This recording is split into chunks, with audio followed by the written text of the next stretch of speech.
It began on a night when the rain came down like punishment, battering the windshield of Ethan Cole's aging sedan as he made his way down the winding road that cut through Dunwich Hollow. The headlights barely pierced the sheets of water, and the wipers did little to keep up. He was tired, as he always was after a night shift at the warehouse, and the road ahead blurred into a monochrome smear. He didn't see her until the last moment. She stood by the roadside, just past the bend near the twisted ash tree, facing the woods with her back to the road.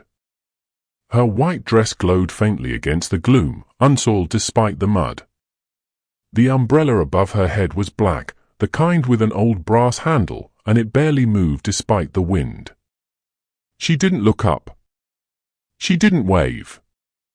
But Ethan slowed to a stop, almost without thinking, and reached over to unlock the passenger door. The woman opened the back door instead and stepped inside. The car instantly chilled. The scent of damp soil filled the air, rich and decaying like earth over a long-buried coffin. Ethan glanced at her in the mirror, but her face was hidden in shadow. He couldn't even see her eyes. Only her mouth, thin and bloodless. "Where to?" he asked, forcing casualness into his voice.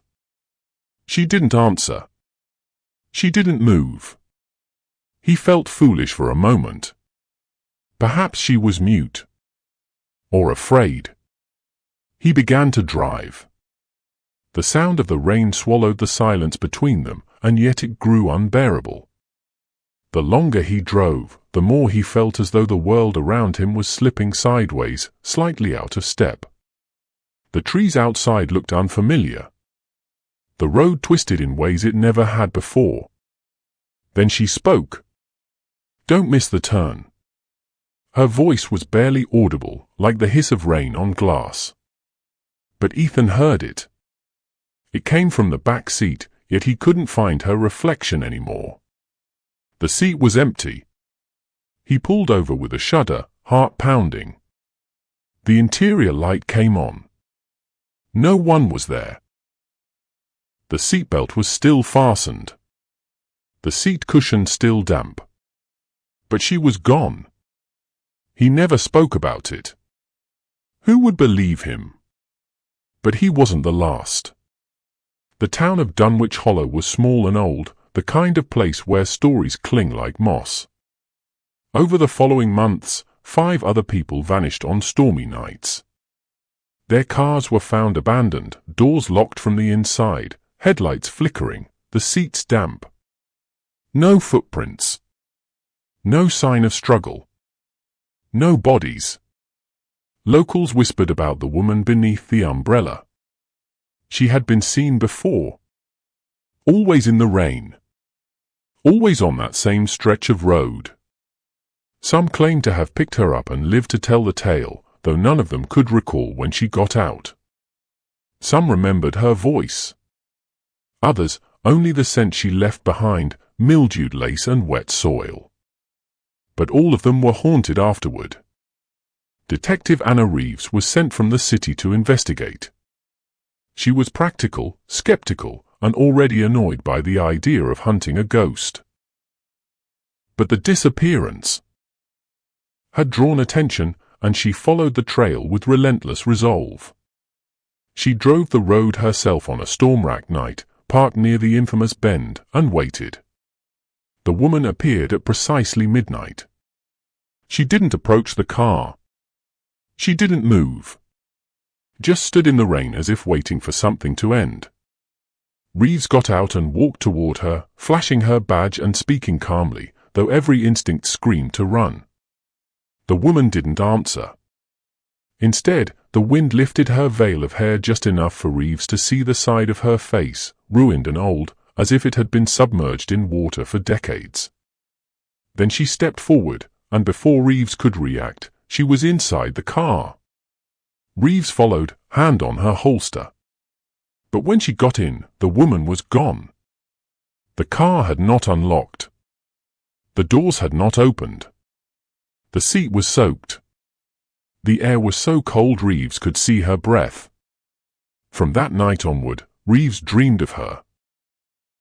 standing at the foot of her bed with the umbrella dripping on the floorboards. She saw her in reflections, heard footsteps behind her in empty rooms. She checked herself into a hotel in the next town over, afraid to return home. But the woman followed. Reeves dug through Dunwich's forgotten archives and found an old journal buried in a church attic. It belonged to Abigail Marin, a woman from the late 1800s. Abigail had written about a secret lover, a betrayal, and her plan to run away. Her last entry spoke of a final ride on a stormy night. "They will not keep me beneath the dirt. I will ride and ride until he returns for me. I will wait under the storm. I will never walk. Only ride." It was dated October 17, 1891. No grave was found for her. No record of burial. The legend was older than anyone knew. Since then, sightings continued. Each witness told the same story: they saw her standing in the rain. They picked her up. She never left. And their lives unraveled. One man locked himself in his home, sealing windows with iron nails. He told his sister, "She's still in the back seat. Even now. I can feel her behind me when I drive." 3 days later, he was found dead in the garage, his car still running. No sign of carbon monoxide. But his face was twisted in a silent scream. Another victim's wife swore her husband changed after the ride. He became silent. Pale. He began sleeping in the car, leaving the engine running all night. The night he disappeared, the passenger seat was soaked through. People stopped using that road altogether. But the woman didn't stay put. She was seen further away each time, along highways, back roads, even at city intersections during heavy storms. A rideshare driver picked her up on a rainy night in Boston, 5 states away. He joked to his dispatcher about a ghost under an umbrella and never arrived at his next stop. The dashcam footage ended with the sound of slow, wet footsteps inside the car. The feed cut out with a whisper. "Don't miss the turn." No one knows what she wants. But she waits. She waits under the umbrella, untouched by rain, and if you stop for her, something follows you home. You may think she's gone when the seat behind you is empty. But she never leaves. People who see her once often see her again. And again. Until they vanish too. So if you're ever driving through a storm and spot her by the side of the road, don't stop. Don't look. Don't let her in. Because once she's in your car, she never gets out. And you will never drive alone again. Not ever.